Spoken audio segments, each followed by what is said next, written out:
This video is to help you understand why sometimes, even though the auxiliary verb is avoir, we have agreement in number and gender on the past participle when we're using the passé composé. We will talk about agreement in number and gender after the relative pronoun que. Everybody learned that when we use avoir as our auxiliary verb, for example in j'ai écrit, elles ont mangé, ils ont regardé, there is no agreement in number and gender on the past participle. In other words, even though elle is feminine plural, we don't add anything to the end of the past participle, manger. We've also learned that with the verb être, we do have agreement in number and gender. The very first sentence, je suis tombé, would have been spoken by a male. There is not an E or an S added on. We add an E when it's feminine, we add an S when it's plural, and we add ES if it's feminine plural. In the second example, je suis tombé, it would have been spoken by a female. Elles sont parties. Elles is plural and feminine, so we have to add ES. Ils sont arrivés. Il is masculine and plural, so we would have to add an S. Look at these. J'ai écrit la lettre. I wrote the letter, but la lettre que j'ai écrite, okay, and that's just a clause, it's not a complete sentence. The letter that I wrote, why do we have écrit in the first sentence but écrite in the second? Even though we've used avoir as the auxiliary verb in j'ai écrite, because lettre is feminine and it comes before the past participle, we have to have agreement in number and gender on the past participle, and it's feminine singular, so we add an E. This is something that only happens with que and QU apostrophe in the passé composé. This presentation is only about que, it is not about qui, and if you need any more practice figuring out whether to use qui or que, please see my presentation called Qui versus Que Relative Pronouns. So let's have a quick review of subject, verb, and object. Tu as envoyé, you sent. Il a écrit, he wrote. Elle a bu, she drank. Tu is a subject. A envoyé is a verb, it's a two-part verb. We have a auxiliary verb and a past participle. Il a écrit, il is the subject, a écrit is the verb, elle a bu, elle is the subject, a bu is the verb. Once again, it's a two-part verb. A is the auxiliary verb and bu is the past participle. Let's add an object, and in each of these cases it is a direct object. By the way, if you're confused about what's a direct and what's an indirect object, I also have a video called Direct or Indirect Object. You could look at that.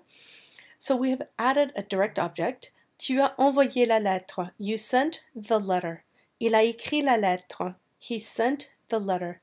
Sorry, I beg your pardon. He wrote the letter. Elle a bu le café. She drank the coffee. The situation we're going to discuss only happens with que. It never happens with qui. When the direct object comes before the passé composé, you have agreement in number and gender. Once again, when the direct object comes before the passé composé, there is agreement in number and gender. So for example, look at the very first. Tu as envoyé la lettre. You sent the letter. Okay, la lettre is the direct object, and it comes after the passé composé. But in the second example, la lettre que tu as envoyée est longue. La lettre is the direct object, right? Tu is the subject of that sentence, and a envoyé is the verb. La lettre que tu as envoyée est longue.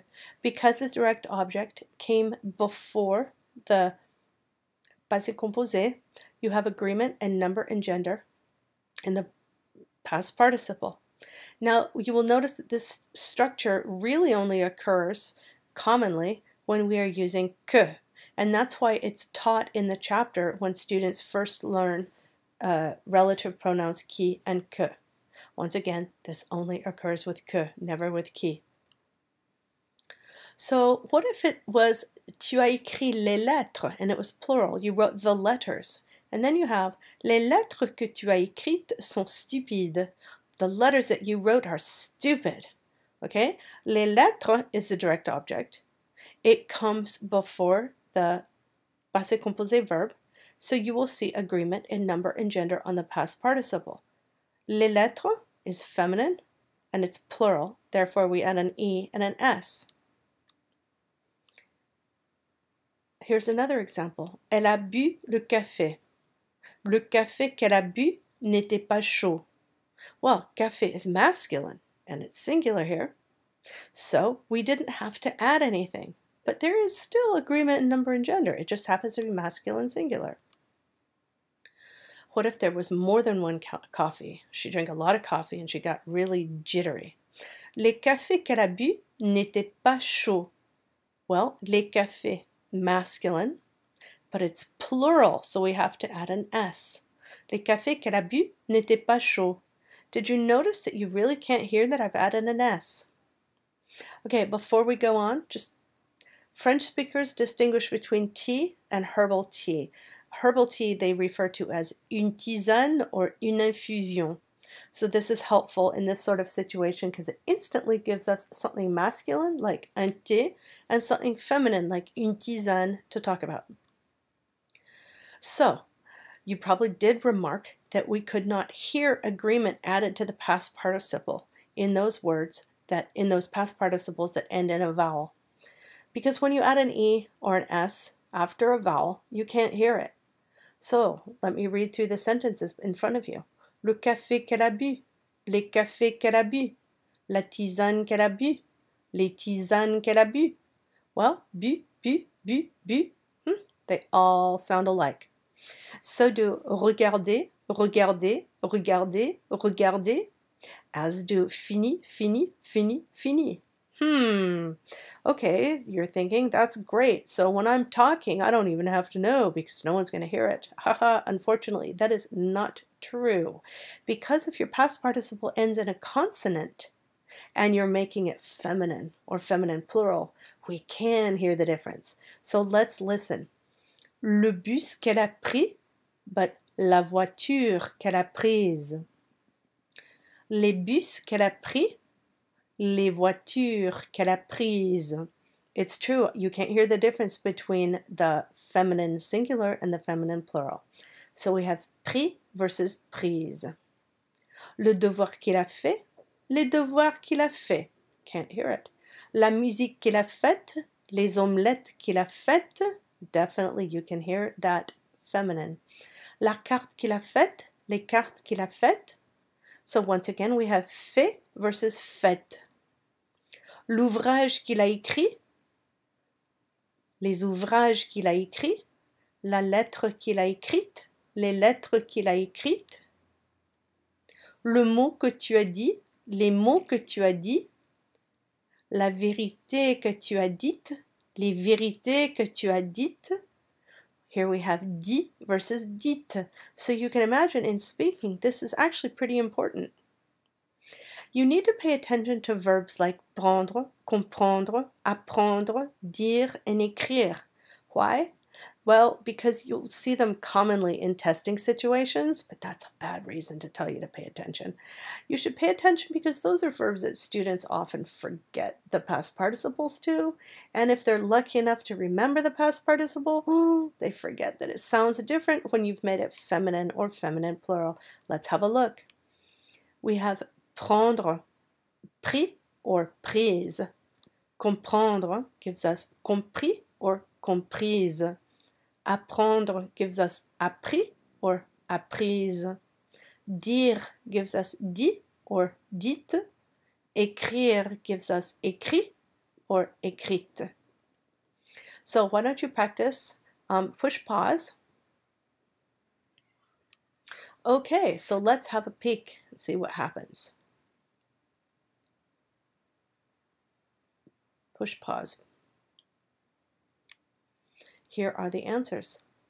L'enveloppe qu'elles ont adressée est énorme. So enveloppe is feminine and it comes before the past participle. You'll notice the presence of que in that sentence. Enveloppe comes before the passé composé verb, so we have agreement in number and gender on the past participle. Les lettres qu'elles ont lues hier sont longues. Well, lettre is feminine and it's plural here, so we had to add an es to the past participle. I see my spelling error. Now you'll notice it's kind of difficult in the plural when you're given something with les, because you can't tell if it's feminine or masculine. Usually if you're being tested on this, the vocabulary comes straight from the chapter you're learning, so you would have memorized that. Number 3 is a trick question, and it was mean. I know it was really mean. And in another slide or two, I'm going to show you the video you should look at if you're still confused about if it should be qui or que. Les facteurs sont beaux. Tu as vu les facteurs. So the mail carriers are handsome. You saw the mail carriers. Les facteurs que tu as vus sont beaux. Oh, the mail carriers that you saw are handsome. Well, les facteurs is masculine and plural, and it comes before the passé composé verb, so we have agreement in number and gender, which is basically just an S on the past participle. That's the end. Thank you so much for watching.